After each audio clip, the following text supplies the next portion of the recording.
Hello welcome student. तर बघा आजच्या लेक्चरमध्ये आपण पुढच्या चॅप्टरला सुरुवात करतो आहे सेकंड पार्टच्या D and F block elements. त्यांनाच आपण ट्रान्झिशन अँड इनर ट्रान्झिशन एलिमेंट्ससुद्धा म्हणतो. This elements also known as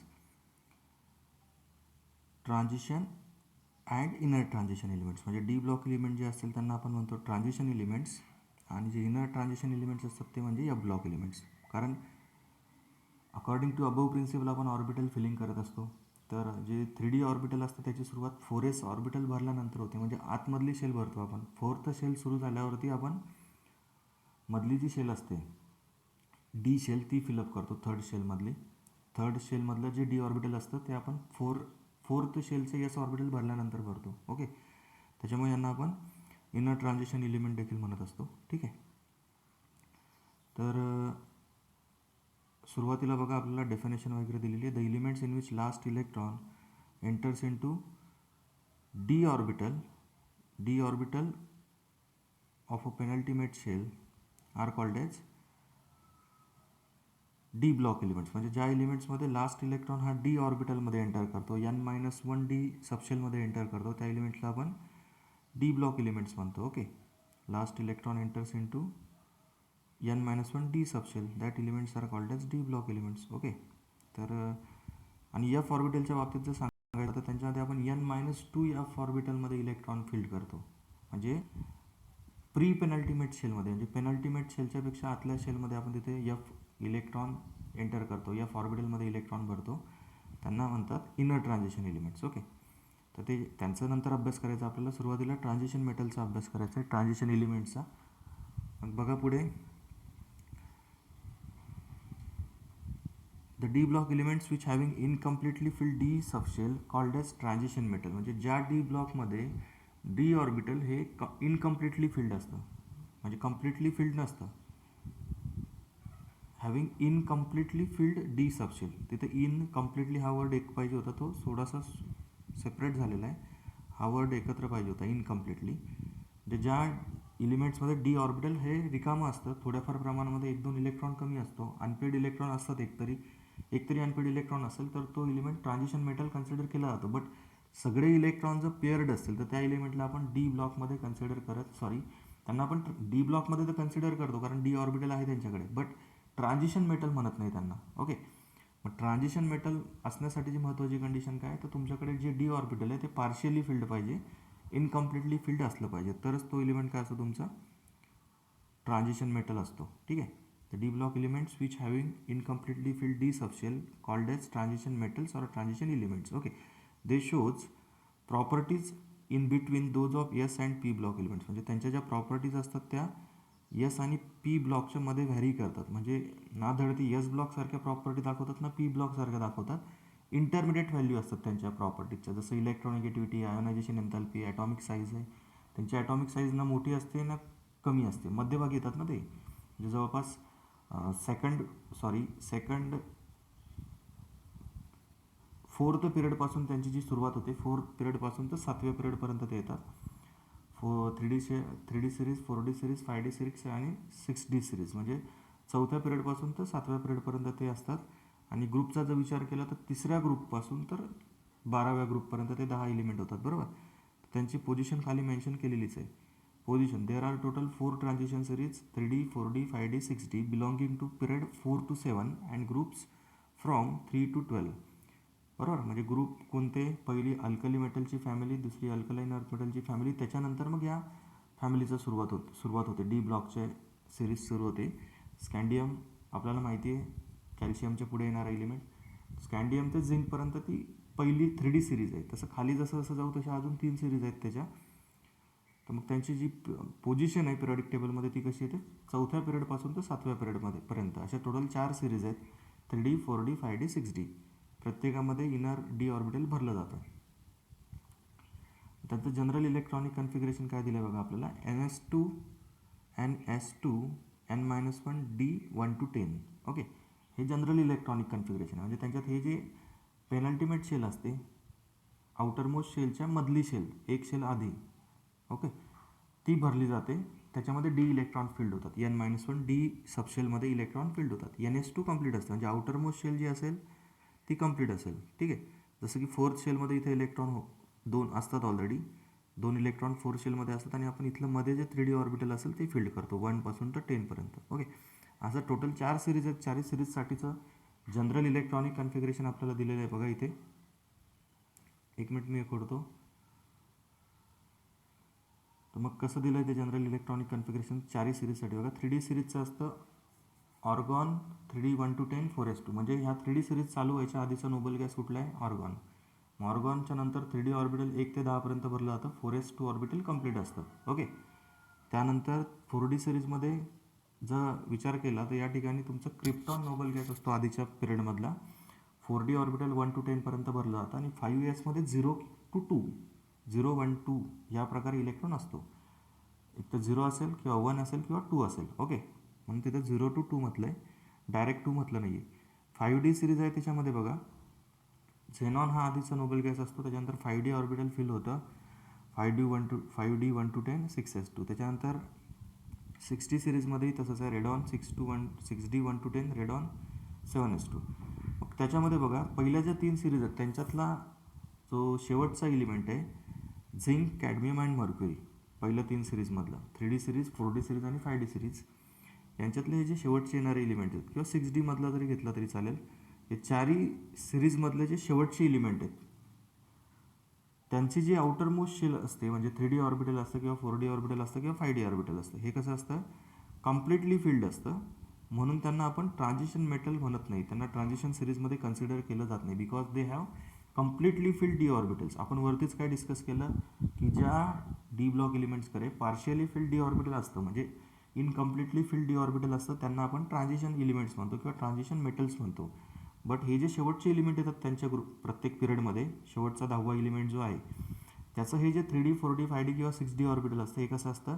completely filled असतं आणि त्याच्यामुळे त्यांना आपण ट्रान्झिशन सिरीजमध्ये कन्सिडर करत नाही, because they have completely field N-1 D orbitals. Okay, मग बघा आपल्याला electronic configuration, general electronic configuration बघितलं आपण ह्या सगळ्या सिरीजसाठी 3D 4D 5D 6D.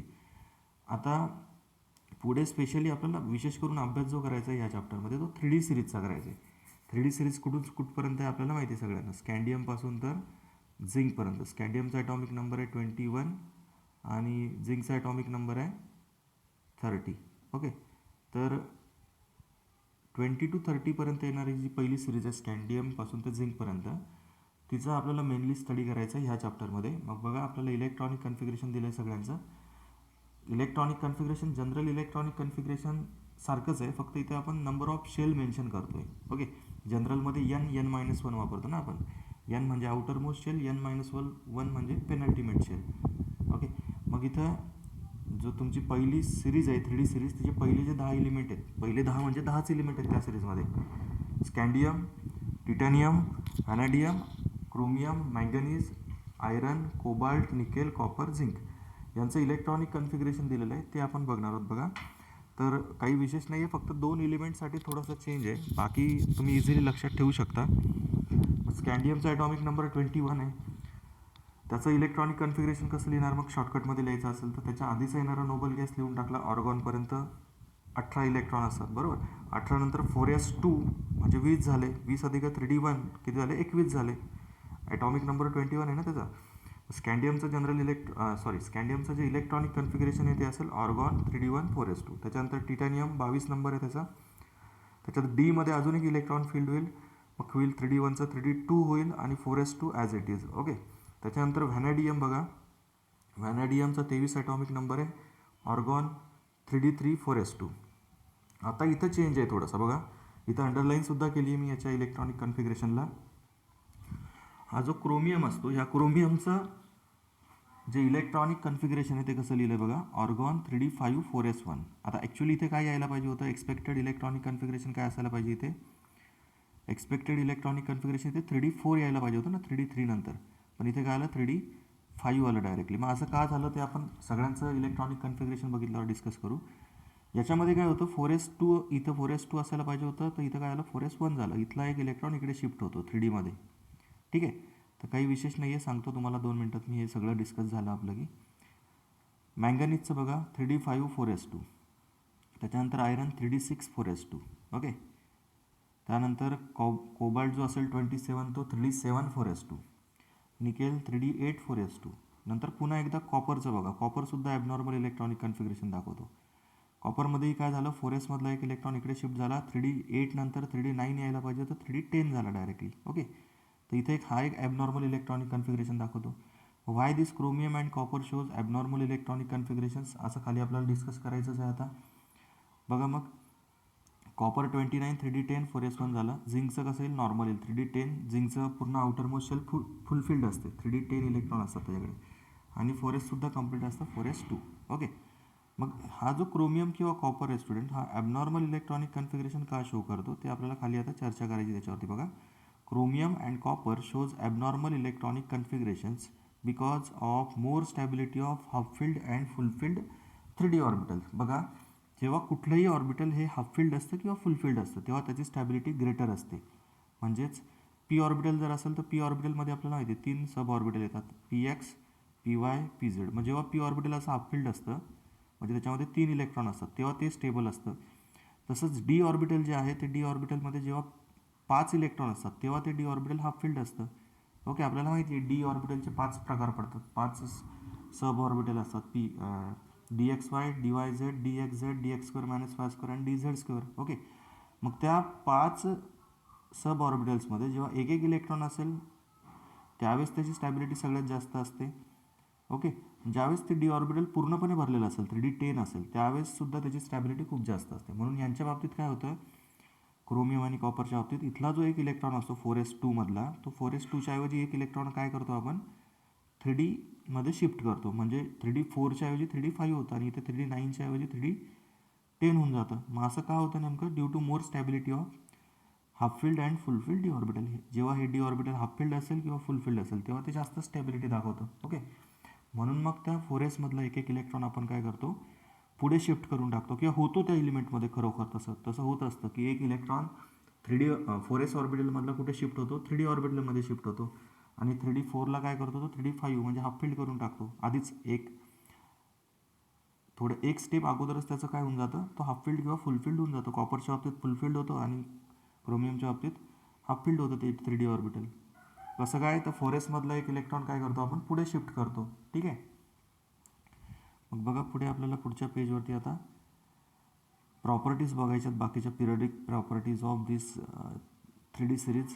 3D सिरीजचा विशेष करून स्टडी करायचा आहे, काही जास्त डिटेलमध्ये नाही. मग ऑक्सिडेशन स्टेट बघा, ऑक्सिडेशन स्टेट दिल्यात पहिल्या ट्रान्झिशन सिरीजचा. ही जी आपण आता इलेक्ट्रॉनिक कन्फिगरेशन बघितलं कोणाचं, 3D सिरीजचं, या 3D सिरीजचं आपल्याला काय बघायचं आता पुढे, ऑक्सिडेशन स्टेट्स. मग ऑक्सिडेशन स्टेट्स कुठल्या ऑक्सिडेशन स्टेट एक्झिबिट करतात हे, तर कशावरून त्या ऑक्सिडेशन स्टेट स्टेबल आहेत का आहेत ते आपल्याला समजेल आता 2 मिनिटात. बघा,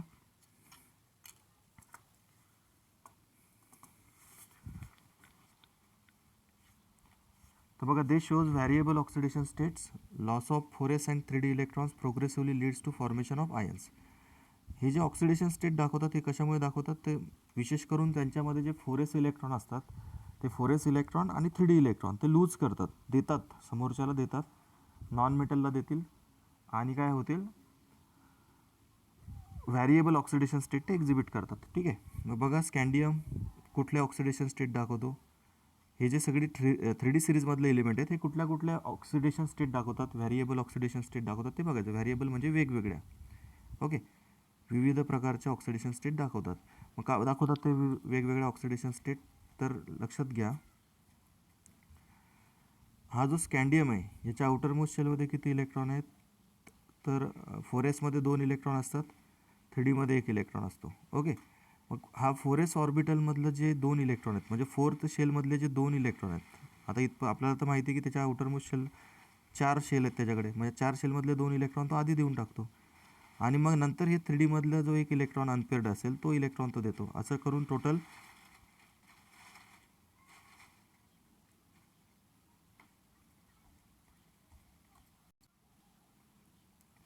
तर अशा तो टोटल 3 ऑक्सिडेशन स्टेट किंवा मग +2, आधी हे 2 इलेक्ट्रॉन देईल 4sमधले आणि त्याच्यानंतर मग 3Dमधला एक इलेक्ट्रॉन, असं +2 आणि +3 अशा 2 ऑक्सिडेशन स्टेट तो दाखवतो. +1 दाखवू शकत नाही. दिलं तर 4sमध्ये दोघी इलेक्ट्रॉन देईल, आणि मग तो एक दिल्यानंतर अजून एक त्याला चान्स असतो, तो जो डी मधला एक इलेक्ट्रॉन आहे तो सुद्धा तो देतो. असं करून तो 2 ऑक्सिडेशन स्टेट एक्झिबिट करतो, एक तर +2 किंवा +3. ठीक आहे. त्याच्यानंतर टिटॅनियमचं बघितलं तर बघा, टिटॅनियममध्ये 3Dमध्ये 2 इलेक्ट्रॉन आहेत, 4s मध्ये 2 आहेत. हे 2 दिले तर +2, अधिक याच्यातला एक दिला तर +3, अधिक हे दोघी दिले तर +4. ठीक आहे. सेम त्याच प्रकारे खालीसुद्धा करायचं आहे आपल्याला. व्हॅनॅडियम 4s2 इलेक्ट्रॉनिक कन्फिगरेशन आहे, म्हणजे डीमध्ये 3 इलेक्ट्रॉन आहेत, 4sमध्ये 2 इलेक्ट्रॉन. मग दिले तर हे 2 इलेक्ट्रॉन पूर्ण देऊन टाकतो तो. त्याच्यानंतर मग याच्यातला एक एक जर तो देत गेला पुढे अजून, तर मग एक एकने त्याची ऑक्सिडेशन स्टेट +5पर्यंत वाढते. 3 अधिक 2 5 ना, मग +2 +3 +4 +5. त्याच्यानंतर बघा पुढे, त्यानंतर पुढे क्रोमियमच्या बाबतीत आता याच्यामध्ये थोडंसं तुम्हाला वेगळेपणा बघायला भेटेल, कारण याच्या 4s ऑर्बिटलमध्ये किती इलेक्ट्रॉन आहे, एक आहे, म्हणून त्याच्यामुळे तो +1 ऑक्सिडेशन स्टेटसुद्धा दाखवू शकतो. आणि पुढचा एक एक इलेक्ट्रॉनचा देत गेला 3D ऑर्बिटलमधला, तर काय होईल त्याची ऑक्सिडेशन स्टेट +1 +2 +3 +4 +5 +6. 5 + 1 6 होतात ना. मग आता बघा, इथपर्यंत तुमचे अनपेड इलेक्ट्रॉन आहेत, तिथपर्यंत त्याची ऑक्सिडेशन स्टेट वाढत जातील. आणि जेव्हा त्याच्या डी ऑर्बिटलमधले इलेक्ट्रॉन पेअरिंगला सुरुवात होईल, तेव्हा त्याची ऑक्सिडेशन स्टेट डिक्रीज होईल. बघा खाली आता काय होतं ॲक्च्युली, समजेल तुम्हाला, इंटरेस्टिंग आहे. इथे बघा आता 3D 5 4s2 आहे, त्याच्यामुळे इथं परत हे 2 देऊन टाकेल पूर्ण, किंवा मग याच्यातला एक एक जर अजून देत गेला तर +2 नंतर +3 +4 +5 +6 +7. 2 अधिक 5 7 होतात ना.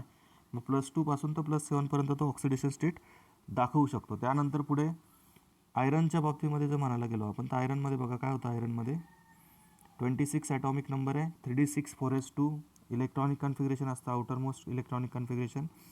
दिले तर पहिले हे दोघं देऊन टाकेल, 4sचे दोघे देऊन टाकेल, आणि त्याच्यानंतर मग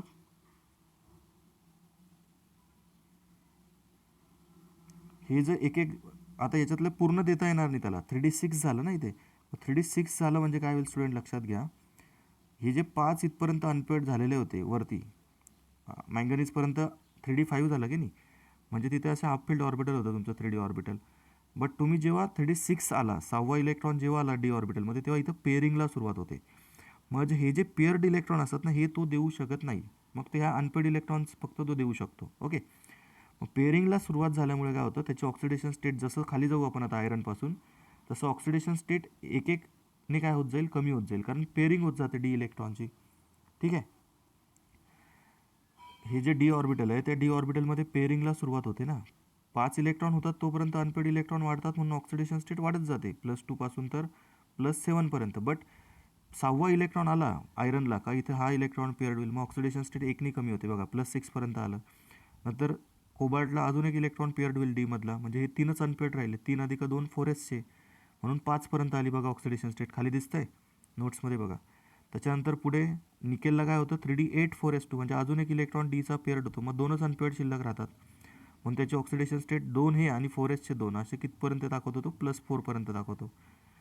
तर त्याच्यानंतर कॉपरमध्ये आपल्याला माहिती आहे, कॉपर 3D 10 4s1 असते ऑक्सिडेशन स्टेट, मग तो एक तर +1 दाखवतो किंवा +2 ऑक्सिडेशन स्टेट एक्झिबिट करतो. फक्त इथंच लक्षात ठेवायचं आहे, बाकी सगळ्या ठिकाणी लॉजिकली लक्षात ठेवता येईल तुम्हाला.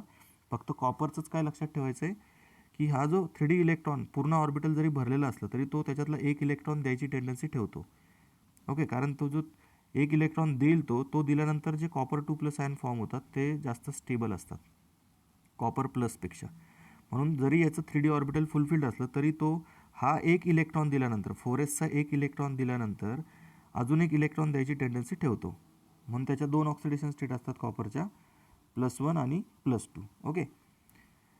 आणि झिंक फक्त +2 दाखवेल, कारण हे ऑर्बिटल पूर्ण भरलेलं आहे, फक्त हे 2 इलेक्ट्रॉन तो देऊ शकतो, म्हणून फक्त +2. मग तुम्ही जर एक बघितलं याच्यामध्ये, तर जेव्हा आपण मँगनीजच्या खाली जसं जसं आलो तसं ऑक्सिडेशन स्टेट एक एकने काय होत गेली, कमी कमी होत गेली. का कमी होत गेली, कारण की डी ऑर्बिटलमधले जे इलेक्ट्रॉन आहेत त्यांची पेअरिंग सुरुवात झाली ना.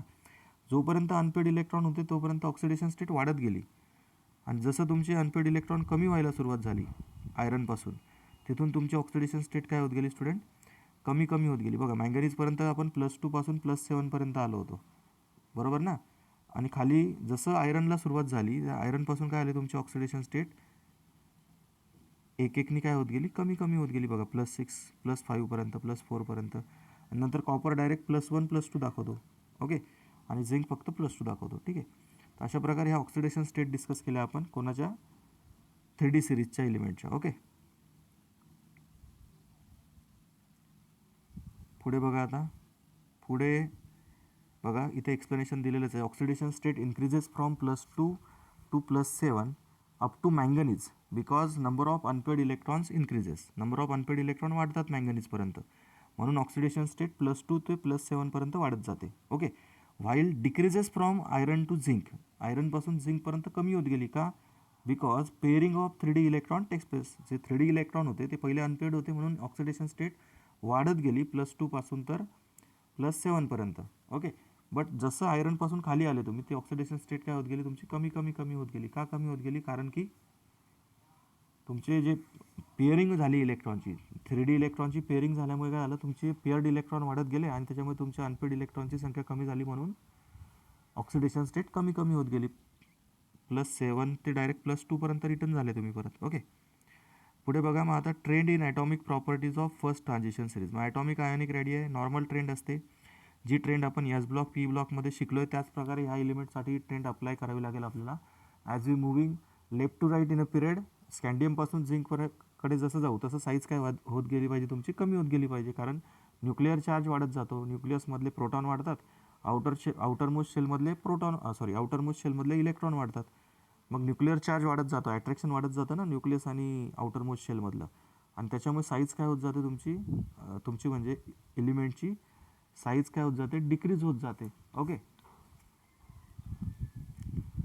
मग आणि ग्रुपचा जर विचार केला तर ग्रुप वाईज साईज काय होत जाते, इन्क्रीज होत जाते. Because as we move down the group atomic shells increases. ज्या काही ॲटमच्या शेल्स असतात, इलेक्ट्रॉनिक शेल्स, त्या वाढत जातात. एक एक नवीन शेल ॲड होत जाते, KLMNOP, बरोबर. मग त्या शेल वाढत गेल्यामुळे काय होतं, साईज काय होणार तुमची, वाढत जाणार. इंटरन्यूक्लिअर डिस्टन्स वाढत जाते ना, न्यूक्लियस ते आउटरमोस्ट शेलचं डिस्टन्स वाढतं आणि त्यामुळे ॲटॉमिक साईज इन्क्रीज होते. ग्रुपमध्ये लेफ्ट टू राईट पिरियडमध्ये काय होते, कमी होते. मग तेच दिलेलं त्याच्यात, दुसरं काही नाही आहे. Okay. Ionization enthalpy same trend आहे. कशी? आपल्याला माहिती आहे की as we move left to right in a period, nuclear charge increases, atomic size decreases, hence we require more energy to remove electron from outermost shell of an item.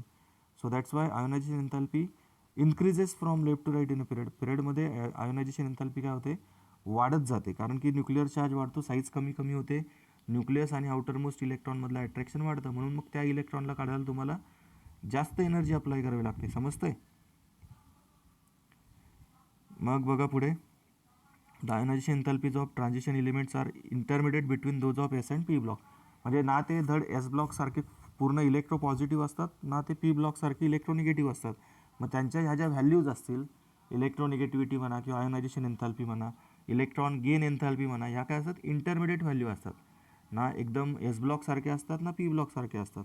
मध्यभागी येतात त्यांच्या value. समजा एस ब्लॉकची value 10 आहे आणि P ब्लॉकची -1 आहे, तर यांची +4 +5 अशी व्हॅल्यू आहे, ते इंटरमिडिएट. ओके. कुठल्याही प्रॉपर्टीसाठी. मग बघा खाली काय दिलं आपल्याला, their ionization enthalpies increases from first ionization enthalpy to third ionization enthalpy. म्हणजे पहिला इलेक्ट्रॉन काढायला कमी एनर्जी लागते, दुसरा इलेक्ट्रॉन काढायला जास्त एनर्जी लागेल, तिसरा काढायला अजून जास्त एनर्जी लागेल. असं सगळ्या एलिमेंटसाठीच ट्रेंड असतो जनरली. जर एखादा एलिमेंट 3 इलेक्ट्रॉन देऊ शकत असेल तर त्याचा पहिला इलेक्ट्रॉन काढला मग त्याच्यावर पॉझिटिव्ह चार्ज येतो. मग पॉझिटिव्हली चार्ज कटायनकडून दुसरा इलेक्ट्रॉन काढायला तुम्हाला अजून जास्त एनर्जी लागते ना, कारण पॉझिटिव्ह चार्ज आला म्हणजे त्याला इलेक्ट्रॉनची गरज आहे, बट तुम्ही त्याच्याकडूनच अजून इलेक्ट्रॉन काढता, म्हणून मग सेकंड आयोनायझेशन एन्थॅल्पीची व्हॅल्यू वाढते. आणि अजून जर इलेक्ट्रॉन काढला थर्ड, तर अजून जास्त तुम्हाला आयोनायझेशन एन्थॅल्पी लागते, बरोबर. मग तेच त्यांनी दिलेलं आहे, दुसरं काही नाही. बघा पुढं तुम्ही खाली काय बघू आता, आयोनायझेशन एन्थॅल्पी झाली आपली. पुढची प्रॉपर्टी बघा, मेटॅलिक कॅरेक्टर. मग आता हे जे किती राहिल्या प्रॉपर्टी बघू आपण. कलर, हां ठीक आहे, कलर आणि कलर झालं की थांबायचं आहे आपल्याला, अजून आहेत 15-20 मिनटं आहेत. मेटॅलिक प्रॉपर्टी, हे जे ट्रान्झिशन एलिमेंट्स आहेत त्यांना आपण ट्रान्झिशन मेटलच म्हणतो ना. असं पण मेटल म्हणजे काय असतात, जे इलेक्ट्रॉन डोनर असतात त्यांना आपण मेटल्स म्हणतो सोप्या भाषेत. ज्यांच्याकडे फ्री इलेक्ट्रॉन असतात त्यांना मेटल म्हणतो आपण, बरोबर. म्हणूनच त्यांच्याकडे फ्री इलेक्ट्रॉन असतात, म्हणूनच ते कंडक्टर असतात ना इलेक्ट्रिसिटीचे, हीटचे. फ्री इलेक्ट्रॉन एका जागेवरून दुसऱ्या ठिकाणी मूव्ह करतात, म्हणून ती हीट किंवा इलेक्ट्रिसिटी एका जागेवरून दुसऱ्या जागेवरती मायग्रेट होते, बरोबर ना. मग बघा, low ionization enthalpies and vacant D orbitals. Vacant D orbitals म्हणजे यांच्याकडे डी ऑर्बिटल पार्शियली फिल्ड असतं, खाली असतं ना थोडंफार, पूर्णपणे भरलेलं असतं, त्यांना आपण ट्रान्झिशन एलिमेंट म्हणतच नाही काही, बरोबर. low ionization enthalpies and vacant d orbitals in the outermost shell are responsible for the metallic character of transition elements. म्हणजे यांचं डी ऑर्बिटलमध्ये अनपेड इलेक्ट्रॉन असतात, ते ऑर्बिटल कसं असतं, हाफ फिल्ड असतं किंवा इनकम्प्लिटली फिल्ड असतं, पार्शियली फिल्ड असतं आणि त्यांच्या आयोनायझेशन एन्थॅल्पीसुद्धा कमी असतात. मेटल आहेत म्हटल्यावरती ते इझिली इलेक्ट्रॉन देणारच आहेत ना, त्याच्यामुळे आयोनायझेशन एन्थॅल्पी त्यांच्या काय असतील, कमीच असतील, बरोबर. त्याच्यामुळे हे काय असतात, मेटॅलिक प्रॉपर्टी एक्झिबिट करतात. These favor the formation of metallic bonds. Thus, these elements shows special metallic property. त्याच्यामुळे हे एलिमेंट मेटॅलिक प्रॉपर्टी शोज करतात. Okay. The hard nature of these elements suggests the formation of covalent bonds in them. Harder सुद्धा असतात हे element. मग hard का असतात ते, कारण त्यांच्यात कोव्हॅलंट बॉन्ड फॉर्म होतो. This is possible due to presence of unpaired n-1 D electrons in this elements. मग हे सगळ्या ज्या काही प्रॉपर्टीज आपण डिस्कस करतो मेटॅलिक प्रॉपर्टीज किंवा त्यांच्यात कोव्हॅलंट बॉन्ड असतो, ते हार्डर असतात. हे सगळं कशामुळे असतं का, तर त्यांच्याकडे अनपेअर्ड इलेक्ट्रॉन असतात, म्हणूनच ते मेटॅलिक बॉन्ड तयार करू शकतात. मेटॅलिक बॉन्ड तयार झाले म्हणजेच ते काय असतात, हार्डर असतात. Okay. In transition series the melting point increases steadily up to D5 configuration. आपण जसं आता बघा, आता स्कॅन्डियमपासून तर मँगनीजपर्यंत आलो, तसं मेल्टिंग पॉईंट काय होत जातो, त्यांचा इन्क्रीज होत जातो D5 पर्यंत. पण D5 इलेक्ट्रॉनिक कन्फिगरेशन कोणाचं आहे, मँगनीजचं. आणि क्रोमियमचं पण आहे, पण मेनली कोण आहे, तो मध्यभागी येणारा मँगनीज आहे, बरोबर. मग त्याच्यामुळे ज्यांचं इलेक्ट्रॉनिक कन्फिगरेशन असं हाफ फील्ड असतं, त्यांचा मेल्टिंग पॉईंट सगळ्यात जास्त असतो. बघा मग ते दिलं आहे, chromium, molybdenum, tungsten shows highest melting point in their respective series. Chromium का घेतला असेल इथे, कारण मँगनीजपेक्षाही क्रोमियम जास्त हाफ फील्ड आहे, कारण क्रोमियमचं 4s ऑर्बिटल पण हाफ फील्ड आहे, 4s1 आणि 3d5 तर आहेच हाफ फील्ड. त्याच्यामुळे त्यांचे मेल्टिंग पॉईंट कसे असतात, हायर असतात, कारण त्यांच्याकडे अनपेअर्ड इलेक्ट्रॉन जास्त असतात. त्याच्यामुळे जितके जास्त अनपेअर्ड इलेक्ट्रॉन तितके जास्त मेटॅलिक बॉन्ड ते तयार करतात. ओके. त्याच्यामुळे जितके जास्त मेटॅलिक बॉन्ड तितकं त्याचा मेल्टिंग पॉईंट काय राहील, जास्त राहील, तितकी हीट एनर्जी जास्त लागेल त्याला ब्रेक करायला, त्याला मेल्ट करायला. ओके. हे एलिमेंट लक्षात ठेवायचे आपण, कुठले कुठले, क्रोमियम, मॉलिब्डेनम, टंगस्टन, तिघी सिरीजमधले 3 एलिमेंट सांगितले तुम्हाला. ओके. 3D 4D 5D.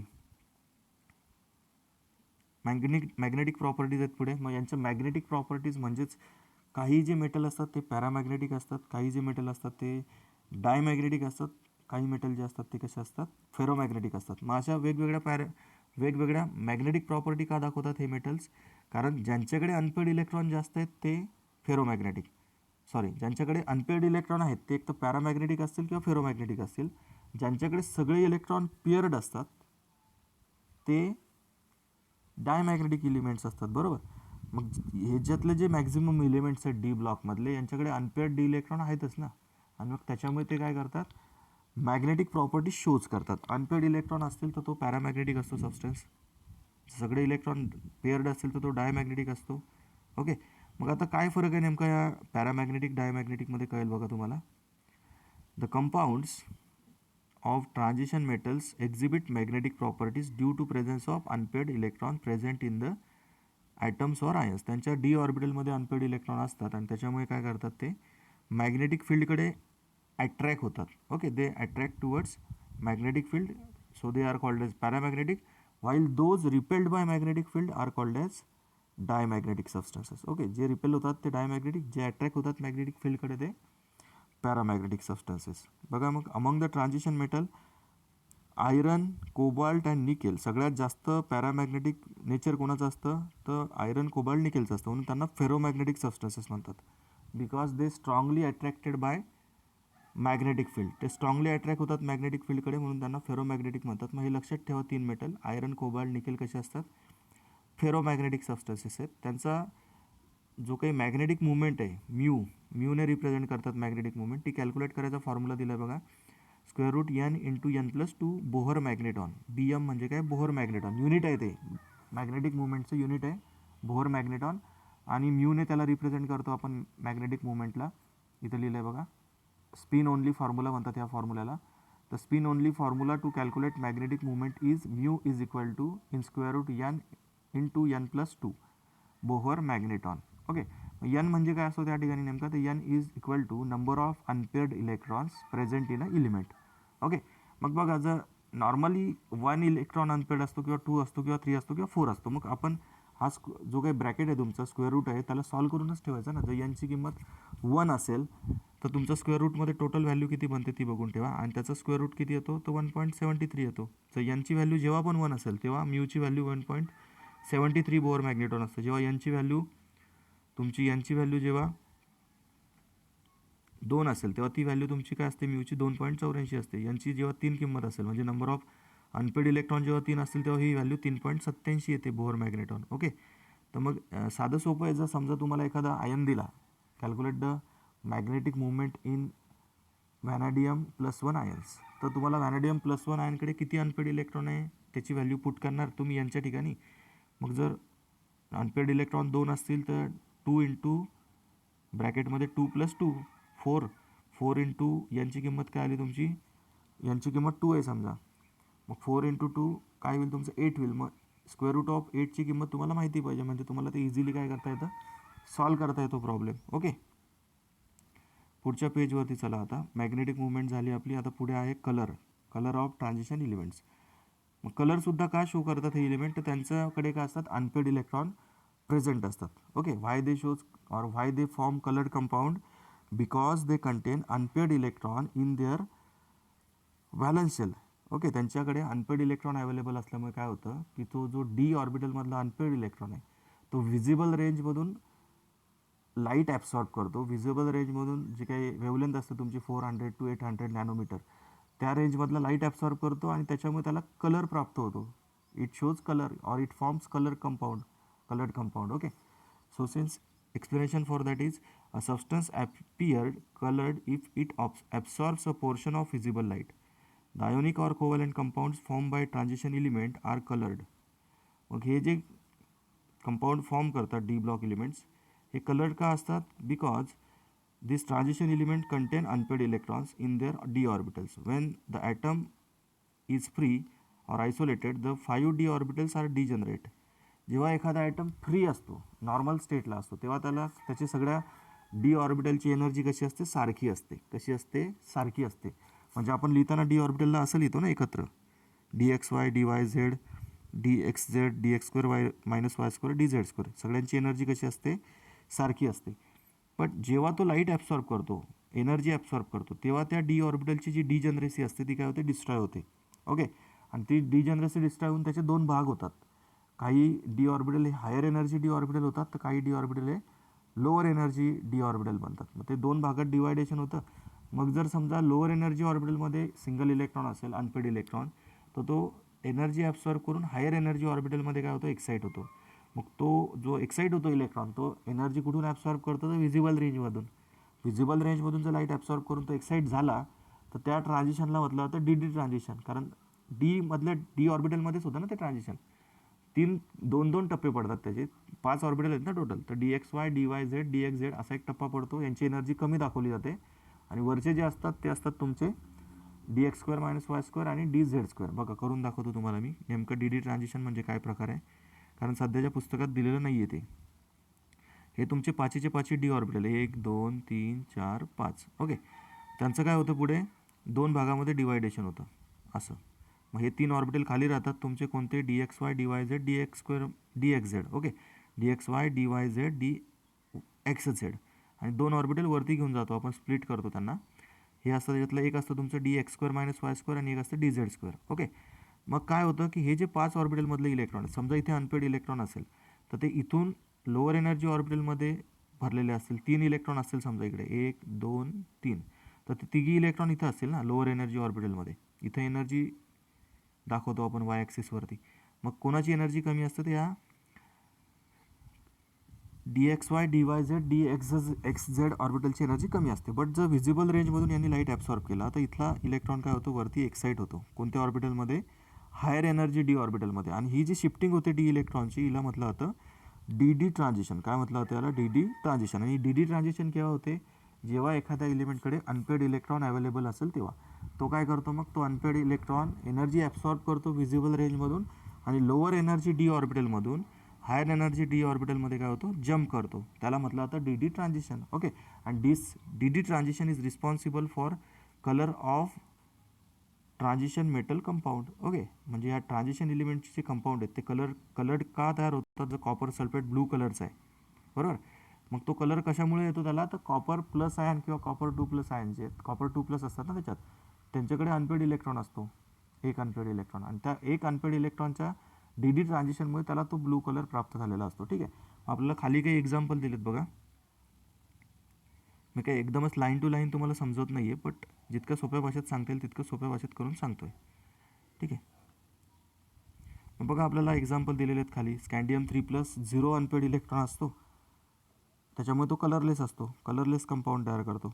जो टिटॅनियम 3+ आयन आहेत त्यांच्याकडे एक अनपेड इलेक्ट्रॉन असतो. टिटॅनियमचं इलेक्ट्रॉनिक कन्फिगरेशन काय, जो साधा तुमचा न्यूट्रल टिटॅनियम आहे त्याच्याकडे 3d2 इलेक्ट्रॉन असतात, बरोबर, आणि 4s2 असतात. मग 3d3 झालं म्हणजे काय झालं, इथला एक 2 इलेक्ट्रॉन गेले 4sचे, आणि इथला एक गेला, म्हणजे 3dमध्ये एक अनपेड इलेक्ट्रॉन शिल्लक राहिला, बरोबर.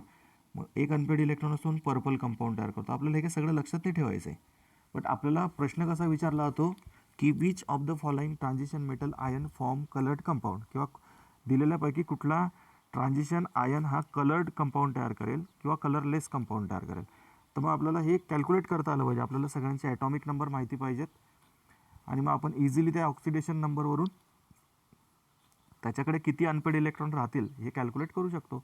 आणि जर अनपेड इलेक्ट्रॉन असेल तर तो कलर्ड कंपाऊंड फॉर्म करेल, अदरवाईज काय असेल तो व्हाईट कलरचा कंपाऊंड तयार करेल. व्हाईट कलर म्हणजे कलरलेस कंपाऊंड तयार करेल. ओके, जसं झिंक सल्फेट आहे, Zn2+ आयन असतात झिंक सल्फेटमध्ये, व्हाईट कलरची पावडर असते.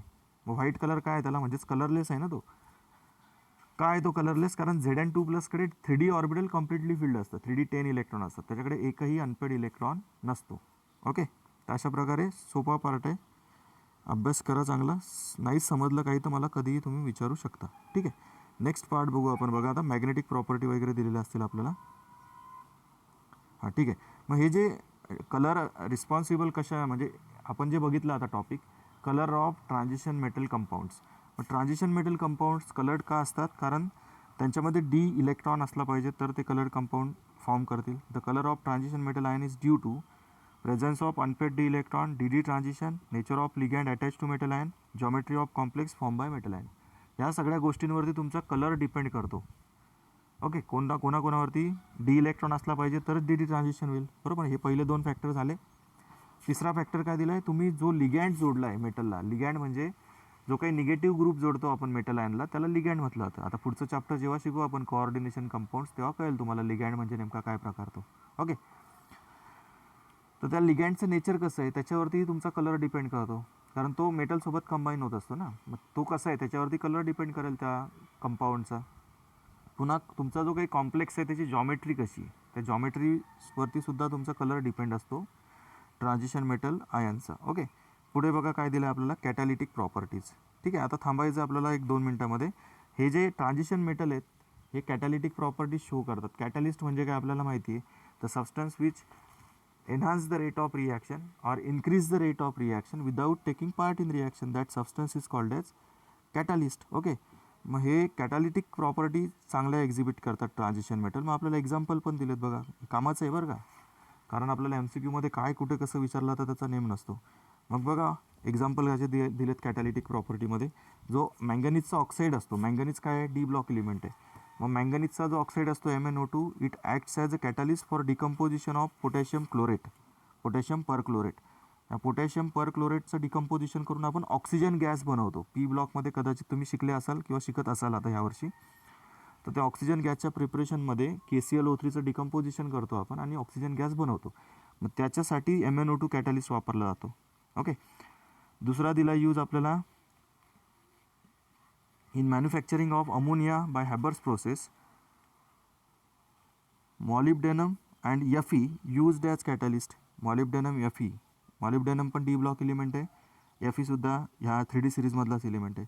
नंतर cobalt thorium alloy used in Fischer process of synthesis of gasoline. Actually thorium radioactive element आहे, बट कोबाल्ट कुठला एलिमेंट आहे तर आपला डी ब्लॉक एलिमेंट आहे. ओके, तर गॅसोलिनच्या प्रिपरेशनमध्ये कोबाल्ट थोरियम अलाय वापरले जाते. त्याच्यानंतर nickel used as catalyst in hydrogenation of oils into solid fats. Catalytic hydrogenation आपण बघितलं आहे चांगलं ऑर्गॅनिकमध्ये, हायड्रोजिनेशन रिॲक्शन.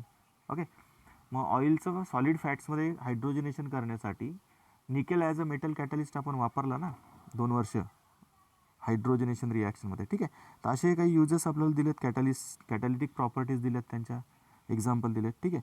तर अशा प्रकारे आजच्या लेक्चरमध्ये आपण काय काय बघितलं स्टुडंट्स, जे काही जनरल इंट्रोडक्शन आहे ते डिस्कस केलं आपण. डी ब्लॉक एलिमेंटचं पोझिशन, त्याच्यानंतर electronic configuration, general electronic configuration, मग 3D सिरीजचा अभ्यासाला सुरुवात केली. 3D सिरीजचे ॲटॉमिक साईज ट्रेंड बघितली, आयोनायझेशन एन्थॅल्पी बघितली, त्याच्यानंतर त्यांचे इलेक्ट्रॉनिक कन्फिगरेशन तर बघितलंच आपण. ऑक्सिडेशन स्टेट डिस्कस केल्या, बरोबर, हे महत्त्वाचं आहे सगळ्यात, ऑक्सिडेशन स्टेट. त्यानंतर मेटॅलिक कॅरेक्टर बघितलं 3D सिरीजच्या एलिमेंटचं, मॅग्नेटिक मुवमेंट नंतर कलर बघितला, आणि आता शेवटी सगळ्यात त्यांच्या कॅटॅलिटिक प्रॉपर्टीजचा अभ्यास केला. ओके, तर अशा प्रकारे आजच्या लेक्चरमध्ये आपण थांबू, आणि नेक्स्ट लेक्चरमध्ये आपण पुढचा जो राहिलेला पार्ट आहे तो कंप्लीट करू. ओके स्टुडंट, काही अडचण असेल तर मला कधी विचारू शकता. अभ्यास करा, ठीक आहे. थांबायचं मग, ठीक आहे. थँक्यू.